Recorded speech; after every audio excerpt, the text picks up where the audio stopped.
Beloved, life is not a struggle but a game of precise laws and divine order. The invisible realm listens with unfailing accuracy to every word spoken, every thought entertained, every image impressed upon the heart. The universe is not deaf, nor is it distant. It is quick, alive, and responsive, forever taking its cues from the commands of your own consciousness. To force the universe to respond is not to wrestle or plead, but to know the rule that thought clothed in faith becomes substance, and word charged with conviction becomes law. Man's word is his wand, and by it he draws to himself all manner of experiences, favorable or unfavorable, according to the quality of his inner speech. If he speaks limitation, the universe echoes back want and lack. If he speaks power, supply, and freedom, the universe hastens to deliver abundance, health, and joy. The universe does not argue, it obeys. The delay, the contradiction, the seeming silence, all are but reflections of man's divided mind and his wavering decree. When the command is clear and unshaken, reality cannot resist, for it must conform to the voice of its master.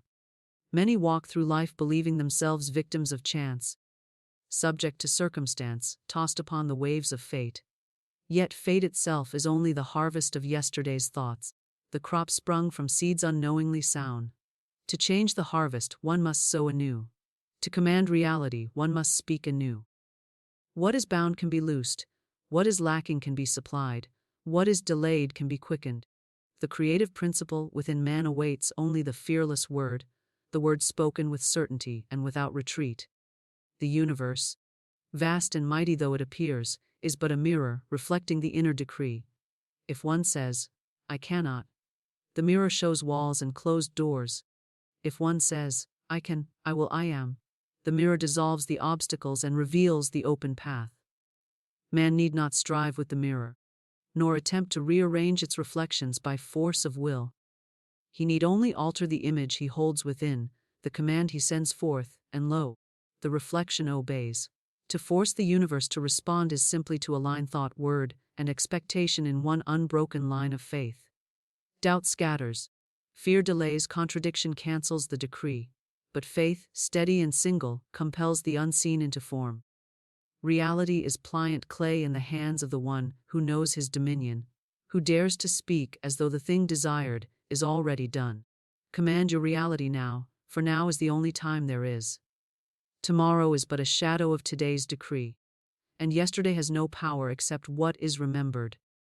The eternal present is the field of creation, and the universe waits upon the command. Man is not a beggar in this great house of life, he is heir, possessor, commander.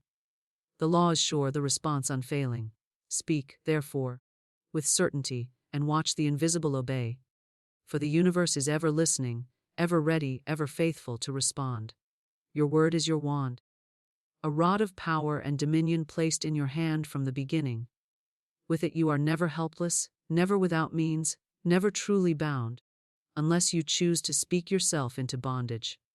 The word, whether uttered aloud or silently affirmed within, is the instrument by which invisible substance takes shape. It is not idle, it is not casual, it is not wasted. For every word carries with it a vibration, a pattern, an unseen mold into which life's forces pour themselves. Man stands as a magician in the midst of his world, waving his wand with every phrase, every declaration, every belief crystallized into sound. To forget this is to live by chance, but to remember it is to command life with certainty. The spoken word is more than air moving across the tongue. It is charged breath, the very breath of spirit clothed in sound. Breath is life, and when man speaks, he releases creative life directed by his intention. This is why words spoken in anger strike like arrows, piercing and wounding. Why words spoken in love heal, restore, and uplift. Each syllable is a carrier wave of force, drawing to itself conditions, people, opportunities, and events in harmony with its quality. Thus, careless speech becomes careless creation, and idle chatter plants weeds where roses might have grown. To recognize the sacredness of one's word is to reclaim the wand and wield it with dignity. The word does not wait for tomorrow to begin its work. The moment it is spoken, it flies forth, seeking expression, gathering material, weaving circumstances to match the decree. If one says, I am weak, the forces of life hasten to clothe that weakness in experience, and the body bends beneath it. If one says, I am strong, the same forces quicken strength within the cells, align conditions, and summon vitality. There is no neutral ground. The word is always at work, whether man is aware or not. He creates as he speaks, whether wisely or foolishly, whether with intention or in ignorance. Children often play with wands in tales of magic, waving them carelessly, believing they hold no real power. Yet grown men and women wave their true wands with the same disregard, speaking sickness, limitation, and failure as if words were only noise. They forget the law is exact, and what is uttered returns not as echo but as form. Life never questions, it only fulfills. The man who declares, nothing good ever happens to me, has commanded his world to deliver misfortune faithfully. The woman who insists, I am always provided for, finds supply flowing from unseen channels, for her word has drawn provision. The difference is not in fate, but in speech. The subconscious mind is the obedient servant of the word. It does not reason, it does not argue, it does not resist. It accepts every declaration as truth and sets in motion the processes to bring it forth. When one repeats, I never remember names, the subconscious ensures forgetfulness. When one affirms, my memory is clear and retentive, the subconscious sharpens recall. This hidden realm of mind is like fertile soil, incapable of rejecting seed. It produces alike the thorn and the blossom, according to what is sown by the word. Man, therefore, is gardener as well as magician, and his harvest is but the fruit of his spoken decree. To understand that the word is the wand is to guard speech as treasure. One begins to refrain from complaint, for complaint multiplies the very lack it laments. One ceases to rehearse fears, for every word of dread summons the shape of that fear. One no longer indulges in self-depreciation, for to belittle oneself is to command belittling conditions. Instead, words are chosen with precision, clothed with faith, and released with expectation. The command is given as if the thing were already done, and the universe cannot but obey. Some believe they must strain force, or struggle for results, yet the wand is effortless. The magician does not wrestle with the air, he waves and the unseen responds. So too, man does not need to push with human will, for the word spoken in faith carries its own power. Let there be light is the eternal formula. Not, I will labor until light appears. To say, I am whole, is to call wholeness into form, even if every sense denies it. To say, I prosper, is to command prosperity, even if the purse is empty. The word holds sway above appearances, and appearances must eventually conform to the higher decree. It is not enough, however, to speak once and then contradict with doubt. The wand must be wielded with consistency. A magician does not wave one way to create and then undo his work with a careless flick. Likewise, the tongue must be disciplined, the mind held steady, the inner speech aligned with the outer. To declare health while constantly telling others how ill one feels is to neutralize the command. To affirm abundance while repeating, I cannot afford it, is to cancel the decree. The word is not play, it is law. It must be spoken with unwavering certainty if it is to bear fruit. Every sacred text, every wisdom tradition, has hinted at this mystery that speech is power, that word is creation. The ancients knew that names carried force, that blessings released life, that curses bound and destroyed. They guarded their speech with reverence, understanding that to speak was to decree. In the same manner, each individual today holds the same wand, whether he acknowledges it or not. His environment, his relationships, his circumstances all bear witness to the words he has spoken and believed. Change the word and the world changes. Alter the decree, and the form dissolves to take new shape. Your word is your wand, sharper than the sword, swifter than the arrow, stronger than any earthly tool. It pierces the invisible, cutting paths through resistance, drawing unseen substance into form. It governs the body. It commands supply, it opens doors, it establishes destiny. The careless wave of the wand brings chaos, but the deliberate wave brings order, harmony, and fulfillment. Man holds in his own mouth the power of life and death, of blessing and curse, of freedom and bondage. The wand is never taken from him. It rests always at his lips, waiting for the command. Whether he speaks woe or wealth, weakness or strength, failure or success, the word flies forth, and life obeys. The universe mirrors inner command with flawless precision, reflecting not what man wishes vaguely, but what he decrees with conviction. Life is not arbitrary, nor is it ruled by accident. Every circumstance that appears, every face encountered, every opportunity or obstacle, is but a reflection of the thought, belief, and word impressed upon the unseen. As a mirror returns faithfully the image set before it, so does the universe return faithfully the inner command. If one looks into the mirror and frowns, the reflection frowns back, yet the mirror itself is blameless. To demand a smiling face while continuing to frown is futile. So it is with life. To ask for abundance while commanding lack, to pray for health while affirming illness, to seek love while confessing unworthiness, is to frown before the cosmic mirror and expect a smile. The universe has no choice but to reflect what is given to it. This law operates without pause, without preference, without judgment. The reflection is not sent as reward or punishment, it is the natural consequence of the image impressed. When man fills his inner world with fear, he meets fearful conditions. When he fills it with confidence, he meets open doors. The mirror has no will of its own, it cannot distort or invent, it only shows back what it receives. So too does life hold up to each man the result of his own decree.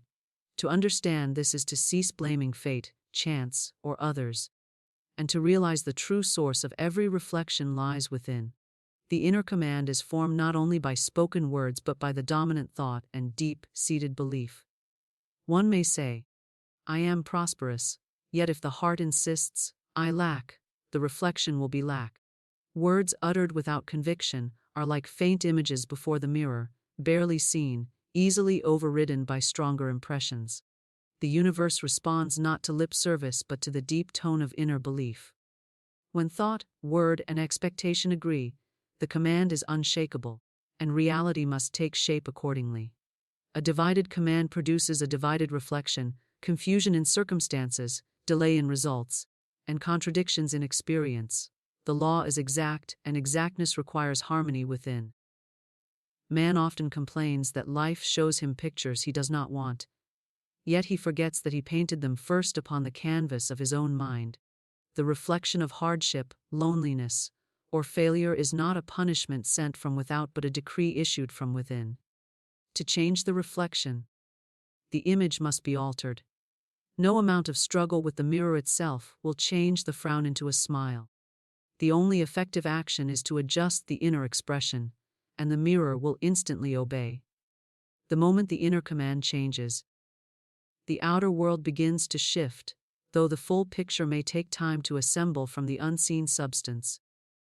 There are those who believe they can deceive the universe by pretending outwardly, but the mirror cannot be deceived. It pierces the mask and reflects the true inner command. To say with lips, I am at peace, while trembling with anxiety, brings only the reflection of unrest.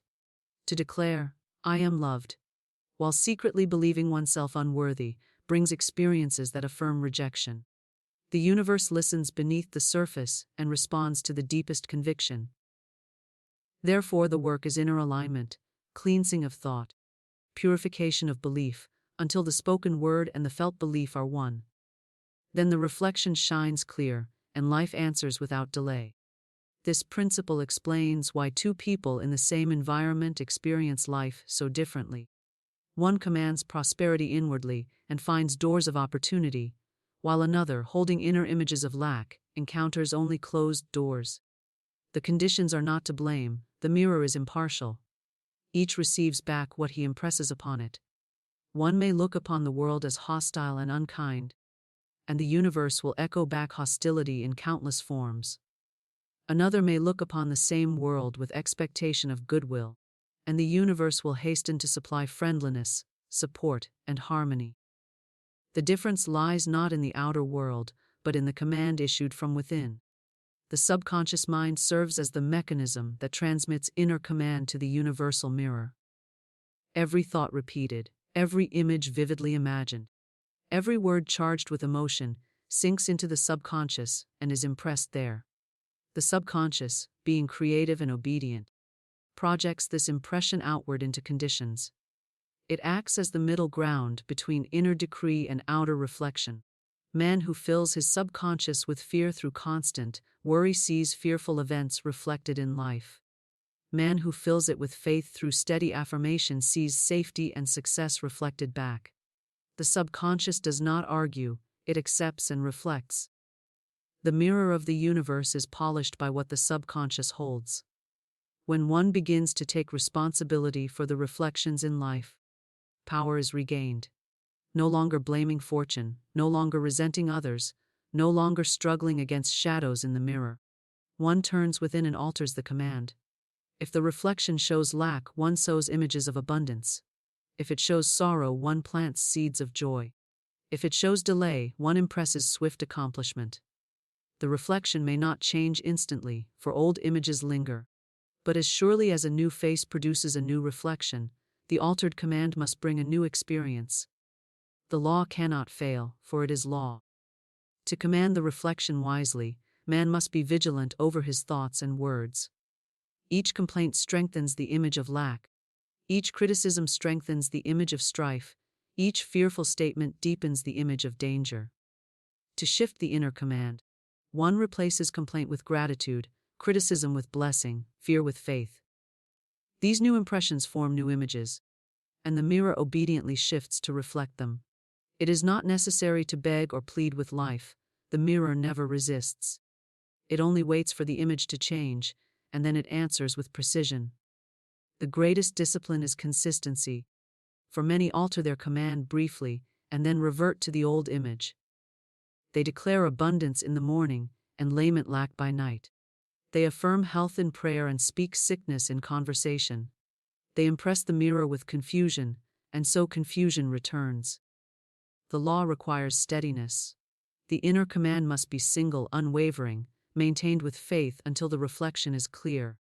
The universe never delays without cause, it only reflects the divided or shifting decree it receives. Once the inner image is fixed, the outer cannot but conform. Thus the universe stands as a faithful servant, holding the mirror ever before man, showing him not what he claims to desire, but what he truly commands. To understand this is to hold the key of transformation. The mirror does not lie. It does not falter, it does not invent. It gives back only what it is given, and it gives it back with unfailing exactness. The command is always honored, the decree always reflected, the image always returned. Faith compels reality, doubt delays it. For faith is the magnetic current that draws substance into visible form, while doubt scatters the force and leaves the command unfinished. Faith is not mere hope, not a trembling wish for things to turn out well, but the calm and steady assurance that what is spoken is already established in the unseen and must appear in due season. It is the unwavering gaze that refuses to be diverted by appearances, the inner conviction that knows the law cannot fail. When faith and word unite, reality hastens to obey, but when doubt slips in, the decree is weakened, the command is blurred, and life reflects confusion instead of clarity. Faith operates as the invisible bridge between the spoken word and its manifestation. When a man declares, "I am healed," while holding faith, his body begins to align with that word. Cells respond, vitality flows, unseen forces arrange themselves to produce the reflection of wholeness. But if he speaks the same words and immediately wonders whether they will come true, doubt cuts the current, and the healing command falters. Faith does not ask, or when. It knows that the moment the word is spoken, creation is already complete in the unseen. Doubt, on the other hand, peers anxiously into the mirror, waiting for evidence, and in so doing delays the very evidence it seeks. The power of faith lies in its ability to impress the subconscious mind deeply, for the subconscious accepts whatever is spoken with conviction. When one affirms prosperity with faith, the subconscious opens channels, organizes circumstances, and directs steps toward abundance. When the same words are spoken with doubt, the subconscious receives no clear image, no definite command, only a tangle of contradictions, and thus the outer world shows delay or failure. Faith compels because it is single-minded, while doubt divides. The double command produces a double reflection, and the universe cannot mirror what has not been clearly decreed. Many believe that faith is passive, but faith is the most active force in existence. It is creative, dynamic, energetic, a living power that pushes the unseen into form. To believe firmly that a thing is done calls every law of the universe into cooperation. Faith moves men and women into right action without strain, draws opportunities from afar, and opens doors where none seemed possible.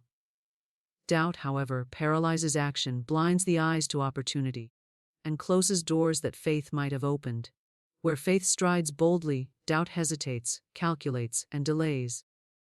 The results in life differ not by chance, but by the ruling force of faith or the halting drag of doubt.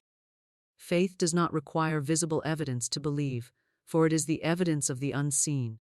To wait until conditions improve before believing is to stand before a mirror frowning and say, "I will smile when the reflection smiles first." Faith smiles in advance, and the reflection obeys. Doubt waits for proof, and in waiting, withholds the very proof it demands. Faith speaks the word as though it were already true, untroubled by appearances. Doubt measures appearances, compares circumstances, and concludes against the possibility. Thus, faith compels reality into form, while doubt condemns it to remain unrealized. In the affairs of life, one may see how faith and doubt play their roles. The merchant who begins his venture with faith, declaring success and holding to it, finds customers drawn, doors opening, and prosperity flowing. The one who begins with doubt, fearing loss, watching for failure, often attracts the very downfall he dreaded. The patient who receives a word of healing with faith recovers swiftly, while the one who accepts it with doubt delays recovery. The student who believes in his ability to learn advances, while the one who doubts his mind struggles. In each case, the law is impartial. Faith compels the reality commanded, doubt delays it. The imagination is the workshop of faith. When man holds a picture with assurance, he feeds it with life, and the universe begins to shape it. The image of wealth held in faith calls forth supply. The image of harmony held in faith restores relationships. The image of achievement held in faith arranges circumstances for success. Doubt, however, interrupts the picture, erasing and redrawing it in confusion. One day the image is of prosperity, the next day of poverty, 1 hour of health, the next of sickness. The mirror of the universe reflects only what is clearly and consistently held, so the doubter sees delay, while the faithful see manifestation. Faith is not blind, as some imagine, for faith perceives the unseen reality more clearly than the eyes perceive visible things. It sees beyond present obstacles to the completed result. The man of faith speaks of success while standing in the desert, because he knows the springs are already prepared. The man of doubt waits for the springs to appear before he will believe, and thus remains thirsty. Faith is the higher vision that compels the desert to bloom, while doubt leaves it barren. Faith declares the harvest while the seed is still in the ground, and the ground responds. Doubt digs up the seed to see if it is growing and destroys it in the process. The practice of faith requires discipline, for appearances often contradict the word. One may affirm abundance while the purse is empty, health while the body aches, peace while surrounded by conflict. Faith does not deny appearances but refuses to accept them as final. It holds fast to the inner command, knowing the mirror must eventually reflect it. Doubt looks at appearances and says, "It is not working," thereby canceling the command. Faith looks at the same appearances and says, "It is already done," and compels them to align. This law operates alike for all. The faithful farmer who plants with confidence receives his crop. The doubting farmer who fears drought and ruin may spoil his own harvest by neglect or indecision. The faithful artist who believes in the worth of his work attracts recognition, while the doubting one hides his gift and wonders why it remains unseen. The faithful speaker who knows his words carry power compels his audience to respond, while the doubter falters and loses their attention. In each case, it is not fortune, chance, or favor that determines the outcome, but the force of faith or the weakness of doubt. Faith does not always bring instant manifestation, but it brings certainty that the result must appear.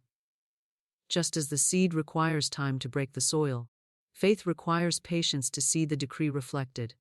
Doubt grows restless in the waiting, digs up the seed, and declares failure. Faith rests, knowing the law is at work beneath the surface, invisible yet unstoppable. Doubt frets and delays, faith rests and compels. The difference in result is not in the external world, but in the quality of the inner command. Faith is the master key, the unseen force that commands reality into obedience. Doubt is the broken key, turning but never unlocking, rattling in the lock and wasting effort. Where faith stands firm, mountains are moved, seas are parted, doors are opened. Where doubt rules, the mountain remains, the sea blocks the path, the door stays shut. The mirror of the universe answers both alike, reflecting the strong image of faith or the broken image of doubt with exact precision. Faith compels reality into form, and doubt delays its coming.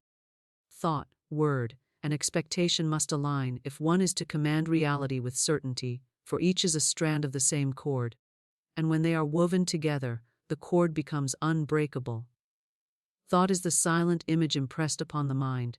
Word is the spoken decree that gives it vibration, and expectation is the steady gaze that holds it firm until it appears. If one strand is missing, the cord weakens.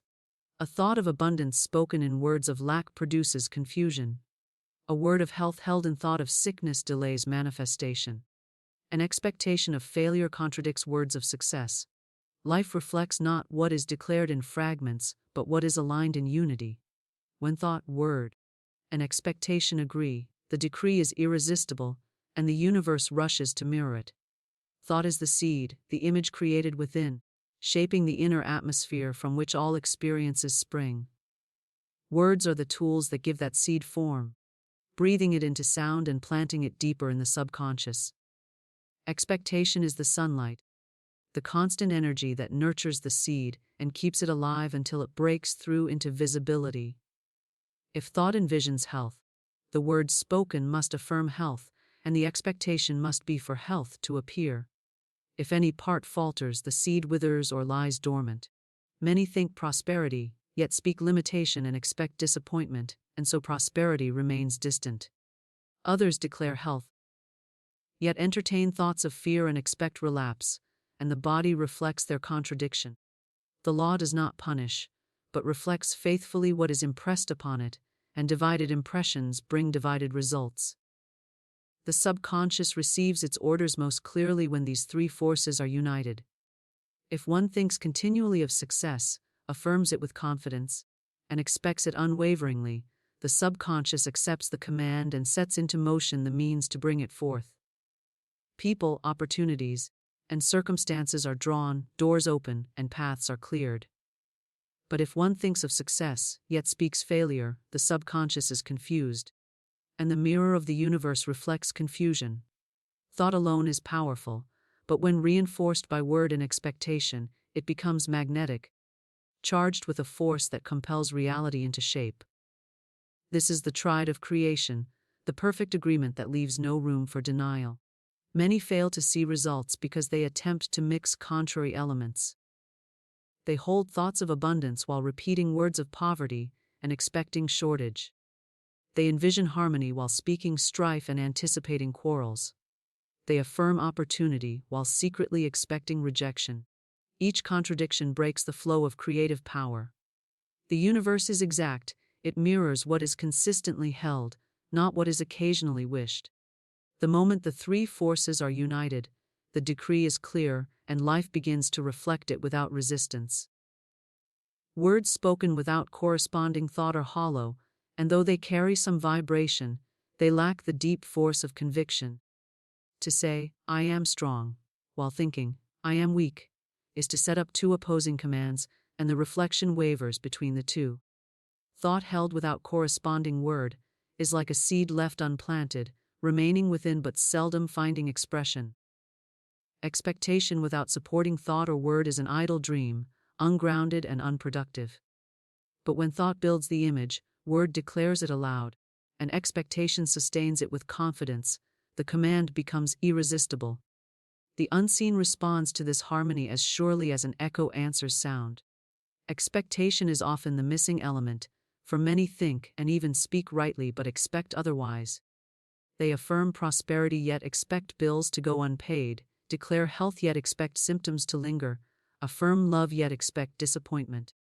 Expectation is the proof of belief, for one cannot expect what one does not believe possible. To hold the right thought, to speak the right word. But to expect defeat is to cancel the command. Expectation steadies the decree, keeps it alive during delay, and prevents the wavering that dissolves creation.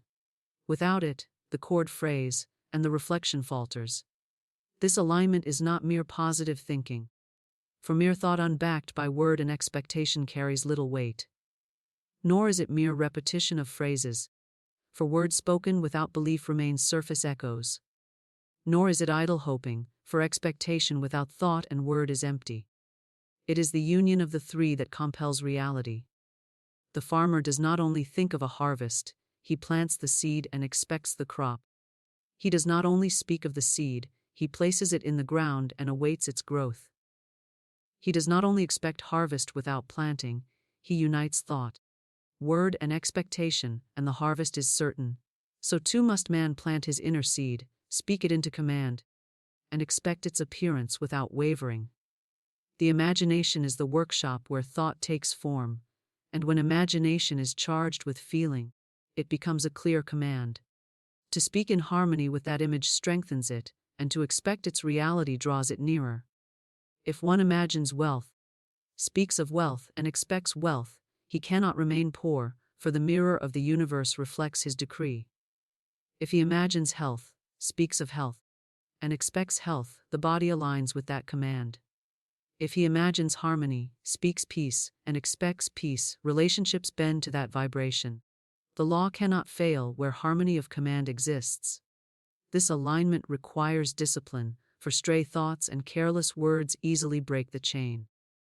To hold steady requires watchfulness, replacing every thought of lack with the image of abundance, every careless word with a decree of sufficiency, every doubtful expectation with calm assurance. The tongue must be guarded, the mind trained, and the heart steadied. The one who allows contradiction to slip in continually scatters his forces, and the mirror reflects scattered results. But the one who insists on harmony within, thinking abundance, speaking abundance, expecting abundance, gathers his forces into one clear command, and reality must conform. The law of alignment explains why some succeed where others fail, though both may desire the same outcome. The one who aligns his thought, word, and expectation creates a strong vibration, a decree that the universe cannot deny. The other, holding conflicting currents within, creates no clear command, and so life mirrors only confusion. Desire alone does not compel reality. It is the harmony of thought, word, and expectation that does. Each must be brought into agreement, each must say the same thing. Each must point toward the same outcome. Then and only then does the decree become irresistible. The universe is impartial, and its mirror is exact. It does not judge the command but reflects it faithfully. If the inner world speaks in one voice through thought, word, and expectation, the outer world answers without hesitation. If the inner world speaks in divided voices, the outer world reflects delay, conflict, or failure. The power lies not in any one strand alone, but in the weaving of all three into one unbroken cord. When thought imagines, word affirms, and expectation awaits with certainty, the unseen moves swiftly and reality conforms. Reality is created in the eternal now, for the present moment is the only field in which creation takes place. Yesterday has already hardened into form, tomorrow is but a shadow yet unshaped, but now is alive, fluid, and pliable. All power rests in this instant, for it is here that thought is chosen, word is spoken, and expectation is set. Man often postpones his good, saying, "One day I shall prosper," or, "In time I shall be healed." But by doing so he thrusts his command into the distance, and leaves the mirror of the universe to reflect only waiting and delay. Reality answers not to some future hour, but to the decree given now. The eternal now holds the seed of every possibility, and what is impressed upon it takes root immediately in the unseen. To speak, I am, in the present moment clothes the unseen with certainty, while to say, I will be, places the command forever beyond reach, for tomorrow never arrives except as another now. The universe does not act upon wishes deferred, but upon commands issued with present authority. The individual who grasps this truth ceases to live in memory or anticipation, and learns to wield power in the only place it exists. He speaks not of what has been nor of what might be, but of what is now, and reality hastens to mirror the decree. The past is but a record of former commands, an outpicturing of words and beliefs long spoken. To dwell upon it is to rehearse the old decree and to keep it alive in the present. Many remain bound to old failures and injuries, continually speaking of them, thereby refreshing them in the eternal now. Each time they repeat the story, they issue the same command again, and the mirror reflects it once more. To release the past is to cease commanding it into present reality. The power to change lies not in rewriting history, but in giving a new decree in this instant, choosing a new image, speaking a new word, and expecting a new reflection. The future is shaped entirely by what is impressed now. It does not exist as a separate realm, but as a projection of today's decree carried forward. The one who continually speaks lack in the present finds lack awaiting him in the future, for he has commanded it to appear. The one who continually affirms abundance now finds abundance meeting him in days to come, for the command has gone ahead to prepare the way. Thus, the eternal now is the workshop where the future is fashioned, and man's every thought, word, and expectation at this moment is a brushstroke on the canvas of what will unfold. To command reality now requires awareness, for the mind drifts easily into yesterday's regrets or tomorrow's worries. Each drift is a surrender of power, for creation ceases when attention leaves the present. The man who frets about what may happen tomorrow impresses anxiety into the now, and the reflection he meets tomorrow is colored with that same anxiety. The woman who mourns continually over what has passed impresses sorrow into the now, and the reflection she meets continues to carry sorrow. The only escape from the cycle of repetition is to anchor consciousness firmly in the present, and to give the decree with authority now. Every I am, spoken in the present moment, is a command of power. I am prosperous, spoken now, plants the seed of prosperity. I am strong, spoken now, stirs vitality. I am at peace, spoken now, brings harmony. To say, I will be, is to cast the seed upon barren ground, for the soil of creation exists only in the present. The universe listens not to wishes cast into tomorrow, but to the word spoken as fact today. The individual who trains himself to speak in present terms aligns with the law of creation, and his reality shifts to reflect his decree. Expectation, too, must be rooted in the now. To expect that good will come someday is to postpone it indefinitely. To expect it now is to command its appearance. The subconscious responds most strongly to present declarations, for it knows no other time but now. When it receives the command clothed in present assurance, it acts at once to arrange conditions in harmony. The doubter who continually says, not yet, perhaps later, keeps the result always a step away, never allowing it to cross the threshold into reality. The believer who says, it is mine now, compels the universe to mirror that conviction. The eternal now is also the place of release, for burdens of the past and fears of the future can only be dissolved here. One cannot forgive yesterday except by speaking forgiveness now. One cannot dissolve fear of tomorrow except by affirming safety now. To say, I shall forgive, is to keep resentment alive. To say, I forgive now, ends it. To say, I shall overcome fear, is to continue fearing. To say, I am fearless now, commands courage. The mirror responds instantly to the words spoken in the present, for it reflects what is placed before it in this moment, not what is promised in some far-off hour. The habit of postponement is the greatest thief of creation. Many wait for conditions to change before they speak their word. They wait for the purse to fill before declaring prosperity, for the body to heal before affirming health, for relationships to improve before speaking harmony. Yet it is the present declaration that changes the condition. To wait is to command waiting, to speak now is to compel change. The mirror of the universe cannot show what is not given to it, and if delay is given, delay is reflected. The one who seizes the now ceases waiting and begins creating. Life is eternally present. The sun shines now, the breath flows now, the heart beats now. Creation itself takes place only in the immediate. Every action, every thought, every word happens in this instant. To live elsewhere in mind is to abandon the place of power. To live fully in the present is to align with the eternal rhythm of life, which knows no past or future, but only the continual unfolding of now. Reality is compelled by what is impressed in this living moment, and nothing can withhold its reflection once the decree is given. The eternal now is man's stage of dominion.